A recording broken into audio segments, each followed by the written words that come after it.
آج medical science نے جتنی ترقی کر لی ہے اس کے ساتھ انسان کئی مہلک اور خطرناک بیماریوں کا شکار بھی ہو رہا ہے۔ ایک رپورٹ کے مطابق ہر 100 میں سے 40 افراد کسی نہ کسی بیماری کا شکار ہیں۔ ان بیماریوں اور مسائل کا ذمہ دار بھی انسان خود ہے۔ آج ہم آپ کو طب نبوی کے سنہرے اصول بتانے جا رہے ہیں جس کو آج کی جدید سائنس بھی تسلیم کرتی ہے، اور ان اصولوں پر عمل کر کے ہم انسان خطرناک اور مہلک بیماریوں سے بچ سکتے ہیں۔ ان قیمتی اصولوں کو اپنا کر ہم بیماریوں کے ساتھ ساتھ بڑھاپے کو بھی شکست دے سکتے ہیں۔ صحت مند زندگی گزارنے کے مسنون اصول جاننے کے لیے اس ویڈیو کو آخر تک دیکھیے گا اور اپنے دوستوں کے ساتھ اس ویڈیو کو شیئر کر دیں تاکہ وہ بھی ایک صحت مند زندگی گزارنے کے اصول جان پائیں۔ کیا آپ جانتے ہیں کہ احادیث مبارکہ میں صبح سویرے جاگنے کی اس قدر تاکید کیوں کی گئی ہے؟ نبی رحمت صلی اللہ علیہ وآلہ وسلم صبح سویرے اٹھ جایا کرتے تھے، اور جدید سائنس کے مطابق بھی آپ جلدی اٹھنے کے فوائد جان کر دنگ رہ جائیں گے۔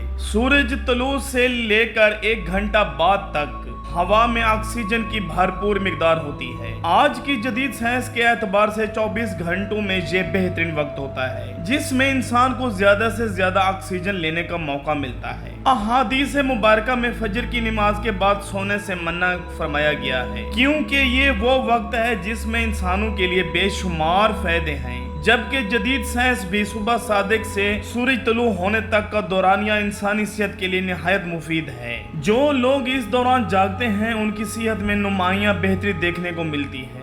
ایسے افراد دل، دماغ، پھیپھڑوں اور دل کی کئی بیماریوں سے محفوظ رہتے ہیں۔ میڈیکل سائنس کے مطابق جو لوگ رات دیر تک جاگتے ہیں اور صبح دیر تک سوئے رہتے ہیں وہ کئی پیچیدہ اور مہلک بیماریوں کا شکار بن جاتے ہیں، جن میں شوگر، بلڈ پریشر اور دمہ جیسی بیماریاں سر فہرست ہیں۔ نبی کریم صلی اللہ علیہ وسلم جاگنے کے بعد کچھ ٹائم کے لیے بستر پر ہی بیٹھ جایا کرتے تھے۔ آج جدید میڈیکل سائنس ہمیں بتاتی ہے کہ ہمارے دماغ میں ایک کیپلری ہے جس میں دماغ کے ایک حصے سے دوسرے حصے تک بلڈ سپلائی کے لیے ایک برج بنتا ہے، جس سے ہمارے پورے دماغ میں بلڈ کی سپلائی بحال ہوتی ہے، جہاں سے ہمارا پورا جسم کنٹرول ہوتا ہے۔ میڈیکل سائنس بتاتی ہے کہ کوئی انسان نیند سے بیدار ہو کر اچانک اٹھ کھڑا ہو جبکہ دماغ میں پوری طرح خون کی سپلائی بحال نہیں ہوئی تو ایسے انسان کو برین ہیمریج اور دیگر کئی دماغی بیماریاں ہو سکتی ہیں۔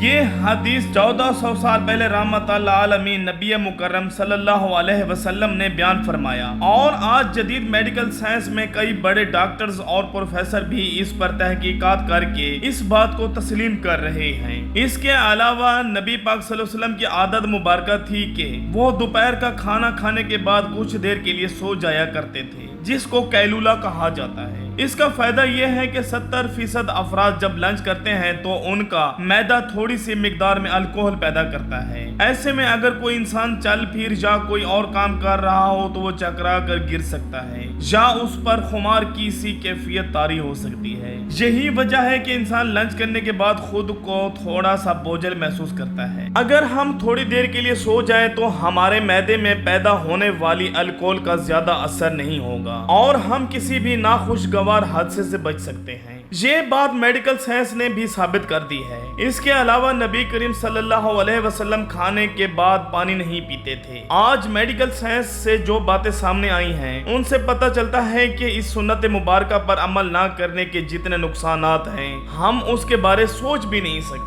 میڈیکل سائنس کے مطابق جب ہم کھانے کے فوراً بعد پانی پیتے ہیں تو کھانے میں موجود فیٹ اور دیگر ضروری اجزاء معدے کے اوپری حصے میں آ جاتے ہیں، باقی کھانا ہاضمے کے لیے چھوٹی آنت میں چلا جاتا ہے۔ اس طرح معدے میں رہ جانے والا فیٹ اور پروٹین معدے میں انتہائی نقصان دہ گیسز پیدا کرتا ہے۔ اس طرح کھانے کے فوراً بعد پانی زہر کا کام دیتا ہے۔ ہم مسلمان دن میں 5 وقت کی نماز ادا کرنے کے لیے وضو کرتے ہیں۔ آج سائنسی مشاہدات سے یہ بات ثابت ہو چکی ہے کہ جسم کے جن اعضاء پر مٹی یا کاربن لگ جاتا ہے اور ان کو دھویا نہ جائے تو ان اعضاء کا دماغ سے کنیکشن کمزور ہو جاتا ہے۔